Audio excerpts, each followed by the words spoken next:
Namaskar, I'm Ashok Vyas, and you see behind me G20. We'll be talking about that, but we'll begin by paying our tributes, expressing our sympathy for all those whom we lost on 9/11. Since 2001, this has been a very solemn day for America, and this day brought the world to fresh awareness of the presence of terrorism and how the ugly face of terrorism attacks on the very roots of civilized society.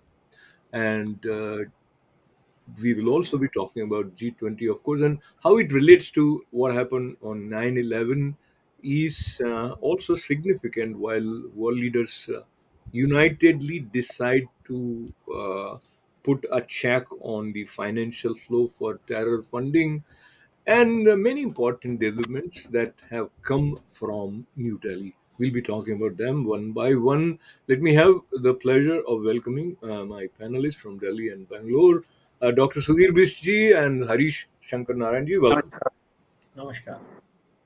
So as we see that Bharat is in the has become at the center stage of global affairs, and the way G20 was conducted, Bharat Mandapam, the lavish setting with the meticulous planning, starting from delicacies to looks to thought content, and also being able to have the dexterity of excellent diplomacy, which, as we know, resulted in two declaration of a joint declaration on the very first day, that's 9 September. So, Sudhir, your first response to what you have witnessed being in Delhi, um, many aspects are there, and this is such a thing. If we talk about it for whole year,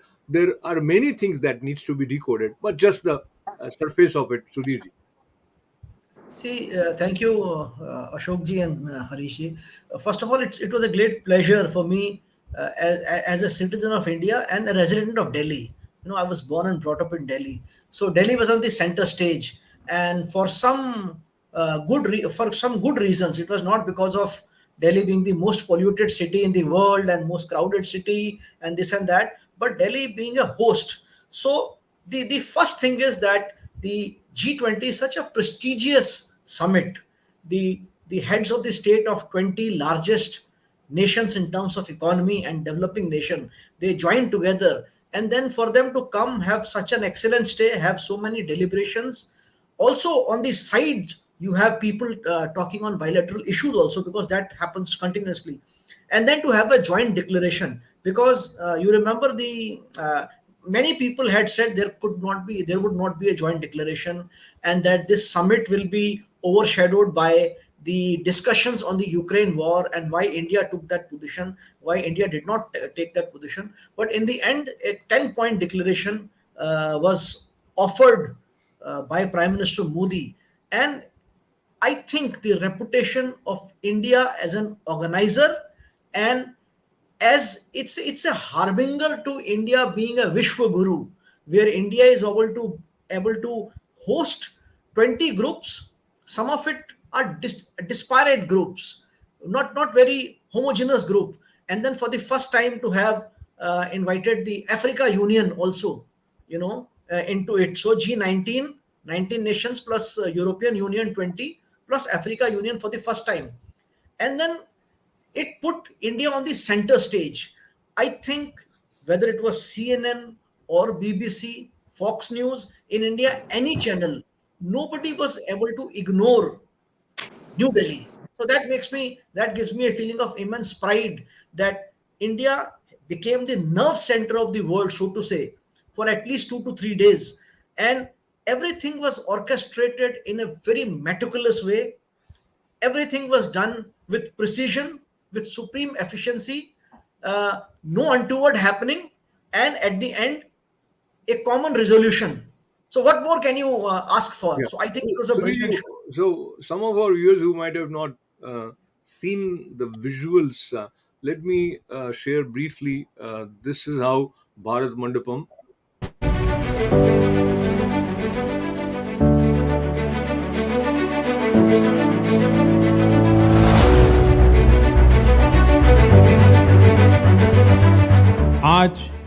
G20 के president के तौर पर भारत पूरी दुनिया का आह्वान करता है कि हम मिलकर सबसे पहले इस ग्लोबल ट्रस्ट डेफिसिट को एक विश्वास, एक भरोसे में बदलें। यह हम सभी के साथ मिलकर चलने का समय है और इसलिए सबका साथ, सबका विकास, सबका विश्वास, सबका प्रयास का मंत्र हम सभी के लिए एक पथ प्रदर्शक बन सकता है।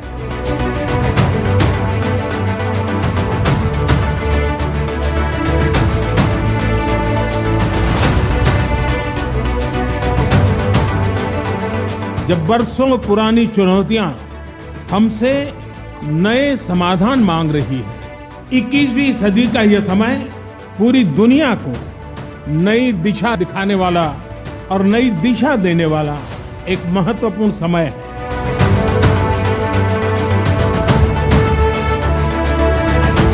सबका साथ की भावना से ही भारत ने प्रस्ताव रखा था कि अफ्रीकन यूनियन को G20 की स्थायी सदस्यता दी जाए।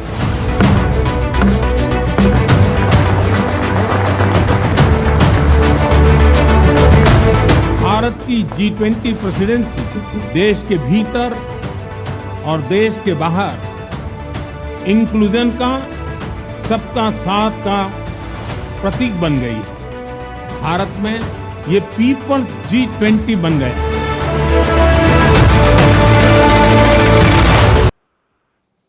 तो पीपल G20 बन गया है, and these visuals tell you so much about where India is in terms of its preparedness, its clarity of vision, and its ability to connect with world leaders. बहुत सारे विजुअल्स हरीश जी जो हमने देखे, और जो नई चुनौतियां हैं वो नए समाधान की मांग करती हैं, जो प्रधानमंत्री नरेंद्र मोदी कहते हैं, और उसको अमेरिका के राष्ट्रपति भी सुन रहे हैं, यूरोपियन कंट्रीज, और साथ साथ बड़े बड़े institutes, world bank, United Nations, सभी वहां पर उपस्थित थे। ऐसा ऐसा लग रहा था कि सारी दुनिया सिमट गई हो न्यू दिल्ली में। तो ये एक और चीज है जिसकी तरफ हम जाते हैं, then will come back to the content with Sudhir again. जो नेम प्लेट लगी होती है कंट्रीज की, उसमें पहले वाला जो समिट था तो इंडिया लिखा हुआ था, इस बार भारत लिखा हुआ था, और साथ ही साथ जो बैकग्राउंड में आप विजुअल देख रहे थे वो भी इंडिया की जो कल्चरल हेरिटेज है उसको रिप्रेजेंट करने वाले थे। Do you see there is some synergy in the shift of taking pride in its glorious history, as well as cultural heritage, and the world paying respect to what India has to say? How do you see? और जो हम बात कर रहे हैं कि क्या ये भारत का विश्व गुरु मोमेंट था, उस पॉइंट ऑफ व्यू से हरीश जी आपको कैसा लगता है? या एक्चुअली एक तो इंडिया को अच्छे से तरह से शोकेस किया, India was showcased in a very well organised way, and as you said the Delhi meet for 2 days, as if the whole world was in Delhi. All the top leaders were in Delhi. And one more good thing what India did was, or Bharat did was, there was events in 60 cities throughout the year to showcase other different cities, and including places like Srinagar, where no one thought we could organize an event in Srinagar, Agartala, and all the places, even in Jaipur, Bombay, Delhi, Bangalore, all major cities. Varanasi, there was a huge, big success. Varanasi, they constructed a huge auditorium in Varanasi. So it was India has been showcased properly at that, and the leadership of Modi ji, he is now a world leader now, and most of the top leaders in the world also acknowledge that now. So it was a great, it was India moment, a Bharat moment, I should say. No. Sudhir ji, similar angle, slightly deviating from the main content of G20 and looking at how it is likely to play out for the growth of India, for India's position strengthening in working on its own terms, जैसा कि अभी Russia Ukraine के reference में भी हमने देखा है कि इंडिया ने जो स्टैंड लिया, it was a bold and courageous, as well as the stand that was in the interest of India. And before I come to you, जब ये कहा गया कि बाली के डिक्लेरेशन में there were strong words against Russia, जो कि Delhi declaration में नहीं है। तो भारत के विदेश मंत्री ने कहा कि Bali was Bali, Delhi is Delhi. So without saying much he probably conveyed that India has its stand. And Right. और Yes. फिर then he qualified by saying कि तब से सिचुएशन बदल गई है थोड़ी। और हालांकि I think then he realise probably this is just my mind working कि मैं क्या कह रहा हूँ, and I need to have a diplomacy in saying what I am saying, because अगर क्लियर कट करें तो it may not give overall picture. So then ये वाला जो इशू था रशिया और यूक्रेन का, उसको इंडिया ने जिस तरह से हैंडल किया, एंड जो कंसेंसस बनी या कुछ क्रिटिकल कमेंट्स भी रहे even in the press here in America, कि भाई उतना जब सब लोग हैं यूरोपियन कंट्रीज वगैरह, they have a stand which is clearly against Russia. Still how that they might have managed is of course creditable, but what do you see in between the lines with reference to the wording of Delhi Declaration? See, in reference to the Ukraine Russia war, or the escalation, or whatever you battle, which you whatever you call it, India has said the declaration is that it should be resolved in a manner which is contained in the UN Charter. So whatever the provisions of resolving a war in the United Nations, whatever proviso it has got, it should be resolved like that, and it was ended there. See, any war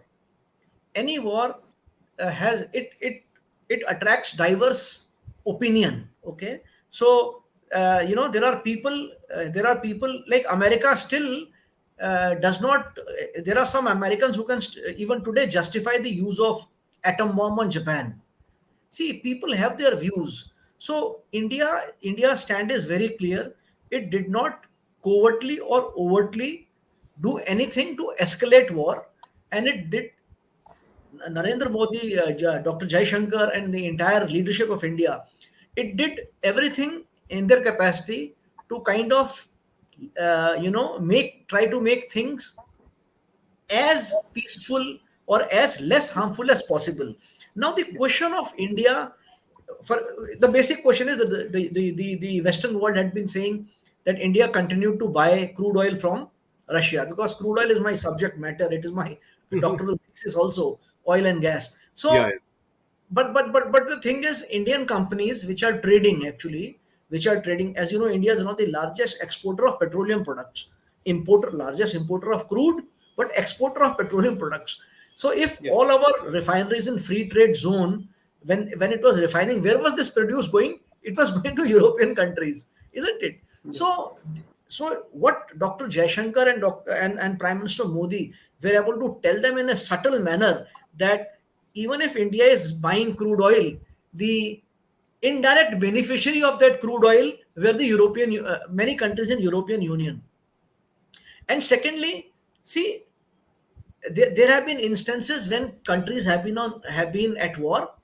However, the essential trade has continued. Essential trade has continued. So India took a stand, and India took a bold stand, that the first is, it will not side with either Russia, or it will not side with Ukraine, because it's a complex issue. Russia feels that, if Ukraine goes and join NATO nations, its own sovereignty will be threatened. So India, it was a tight rope walk, but I think India did brilliantly, and in the end, it was a case of brave thinking plus very good diplomacy, that we included how the war should be ended, and yet we did not escalate the issue. So I think a lot of credit should go to Prime Minister Modi, Dr. Jaishankar, also to G20 Sherpa Amitabh Kant. Let's not forget to take his name, because I think he did a remarkable job. And as Shashi Tharoor told today in a tribute to G20 Sherpa, I just said his name. Amitabh Kant. Amitabh Amitabh Kant. Kant. He said, Amitabh Kant, when you opted for IAS, I think IFS was the loser, because he was the topper. And normally toppers used to opt for Indian Foreign Service, but he opted for IAS. So if Shashi Tharoor from a party which is a constant critique of whatever Modi does, and he's singing praises of the way India conducted itself. I think India must have Bharat must have done something wonderfully good, something So wonderfully good. yeah, so let me Yeah. bring it. Yeah, yeah. Hariji, before I come to it, let me bring in four P's which were highlighted by Amitabh Kanji, and that is planet, people, peace, and prosperity. And there have been bilateral talks as well as special sessions which were focused on these issues or concerns that we have as one earth. So how to reduce carbon emission, and as you were mentioning about the use of oil, etc.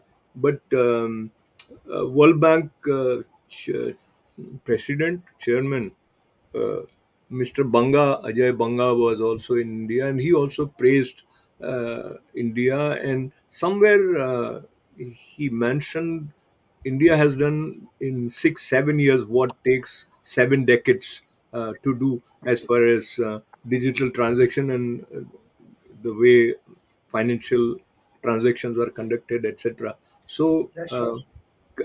coming back to the other issue, which was talked about very much, that absence of China and absence of Russia, um, it will overshadow and it kind of weakens the overall significance of this G20 summit at Delhi. Even President of United States of America, Mr. Biden, also said that he's disappointed that Chinese premier won't be there, etc. How do you see that? I think it didn't made that much significant a difference, Ariji, as people were projecting it to be. Yes, the absence of Chinese premier and Russia, it didn't make much of a difference. And the narrative was also totally different, where India did a balancing act, because with divergent views of China and Russia on one side and US and the allies on one side. So as Sudhirji said, it was a tightrope walk which was done brilliantly by the Indian team. Hats off to Amitabh Kant Sherpa and the Ministry of External Affairs, who did a great job. In fact, in today's Times of India, the name of four IFS officers who are Right. working on this. So it was really a good job done by them, and everything went smoothly, and the declaration was on the first day itself, unanimous declaration on the first day. That was a big credit. And I like this thing: the one Earth, one family, one future. That motto was an excellent one, where we should all be one. Uh, so that was a good this thing by Modi and his team. I can call it as Modi and his team. Absolutely, absolutely. So let's take few look at few more visuals from G20.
So, Sudhir, you saw these videos and you feel pretty good. But you will feel very bad if you don't like Prime Minister Narendra Modi. And that is what was reflected in some of the tweets by some opposition parties in India.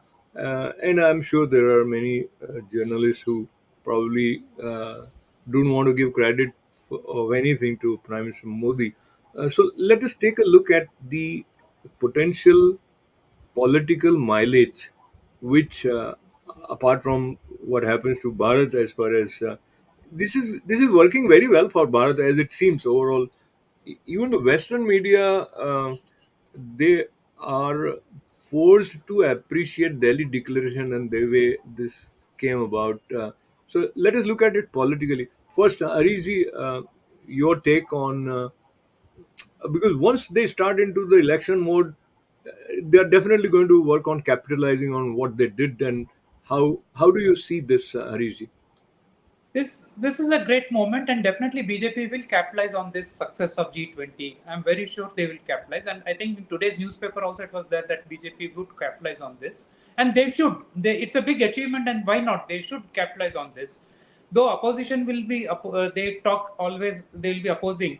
Like today, there was a video clipping by I don't know which opposition party that the Bharat Mandapam was flooded, and this was not planned properly, which was ultimately turned out to be a fake. Sudhirji would have seen that on TV. Right. So this is but BJP has done a good job on this. The country, the image of our country has also improved, and the name Bharat is now recognized globally. So which will definitely help BJP. Sudhiji, And how do you along see? with this, Mhm. Go yes, ahead. along with this, the success of Chandrayaan 3 and the Aditya launch. So these are all achievements which again Congress wanted to give the credit to Nehru ji. Yeah. Whereas Chandrayaan 2 was delayed because UPA government did not give budget for Chandrayaan 2. So So they talk about this, but people can understand, and definitely BJP will have an advantage in the election. So, Sunil, I'll set the tone by mentioning that Prime Minister Narendra Modi, when he talks about Vasudhaiva Kutumbakam and this one world, one earth, one future, etc., India is practicing these principles also was made clear to the world after COVID, the way Right. this was shared, etc. And Vaccine. vaccine, right? So, and many times during the evacuation of people who are stuck somewhere, India has been more than generous in extending the similar services for other countries also. So, overall, that approach reflects. But there is another thought which many people express is having one leader, an impressive leader, is not enough to win the election on ongoing basis, as in some of the states you have seen in spite of the campaign by Prime Minister Narendra Modi. So do you see that BJP as a whole, as a party, is also galvanized and is working with similar or some of that part of dedication with which you see Prime Minister Narendra Modi? And many people criticize on that front also that he gets the limelight and others are not to be seen. How do you see overall this trajectory? See, like every organization, a government also, the running of government is also a teamwork. And if your government is well run, if you deliver efficient governance, and if you deliver a governance where the benefits reach the poorest of the poor, it reaches the last mile. Good governance, and if you instill your people with a sense of pride, it results in people voting for you. It's very simple. It's very simple. Like I think it was Socrates or Aristotle who said, to win someone over, you need ethos, pathos, and logos. So you need to be logical. Okay, you need to be logical in what you say, and you need to be credible. People should not think that you are fake. So, and you should be able to arouse the passion of people. I think prime minister, this country is very blessed. And I'm not exactly I'm not always singing the praise of in the praise of Modi. He has some points which he has some deficiencies, but if you see overall, he is delivering on every count. Yes. People think Modi is credible. Okay, if he talks about honesty, if he talks about eradicating, eliminating corruption, he does not have a family. These things appeal to people. He talks logically and he talks passionately. So now, if you have a star batsman in a team who every time he goes out to bat, he scores a century, you would never like to rest that batsman. So therein lies the dilemma of BJP. that perhaps all the time, all the running is being done by Prime Minister Modi. Perhaps we should not BJP should not use Modi for state elections, for example. Yes. It's my view. Yes. It's my view. But Absolutely. BJP, And BJP as a party also, it is not, it is Modi centric. It may appear to you and to me, but there are many workers at grassroots level, then at block level, then at district level, then at state level, who work tirelessly for this party. I remember when Amit Shah was the in charge of UP in 2014. So he was he camped in Taj hotel in Lucknow. So people thought that he will touch a district and come back and sleep at Taj. He went to Amethi. I'm talking of 2014. When he Yeah. went to Amethi, he had a meeting with everyone, and then people thought he will go back. But he just asked for some newspapers, and he laid down those newspapers, and he asked for a pillow, and he slept on the floor. So there are many people like Amit Shah in the party. I think Prime Minister is their key asset. There is no doubt about it. But they have a very strong organization. What this organization lacked in the era of Advani and in the era of Atal Bihari Vajpayee, both great leaders in their own right. I'm not demeaning them. Great leaders. We need to salute them. But what BJP lacked at that time was a real good, well thought out, well researched strategy and a killer instinct. This is what BJP lacked then. It was doing the I good think work. I think I'll take a cue from the word killer instinct. And in terms of killer instinct, there is no hesitation in showing the best that you have. Right, And right. there have been criticism from some opposition parties that they covered certain streets and they didn't want poverty of India to be seen. So, but of course, you don't want your guests to come and kind of see the ugly side of your house, etc., whatever. And It's moreover, they human needed to nature. focus on certain issues here. So allow me to connect also one more thing which I found was very interesting. They made use of artificial intelligence, and there were some call it kiosks or something. So you go there, you stand in front of it, and the lady starts talking to you in the language in which she figures out that if you speak German, you speak French or whatever. I mean, so those kind of things when they come and see in India, and there was this Mart Bharat Mandapam had, so they were given digital currency of 1,000 rupees, so you go and use it. So India showed how much it is capable of applying the use of technology in day-to-day life. So I think that's so. We just have a minute, quick words from Harish Ji, overall long-term impact of G20 for India. Yeah, long term impact would be definitely good. And now the next presidency goes to Brazil. Brazil will also Brazil. follow the India's pattern, and they will have events in 20 cities in Brazil, which is a great thing. And also, like, they showcase the UPI, which is India is a pioneer in digital payment, digital transactions, which was showcased in they had stalls in Bharat Mandapam, and about the digital currency of Reserve Bank also. And again, I would say the success of digital payment is the Jam Trinity what Modi had brought in. It was Jandhan, Aadhaar, and mobile.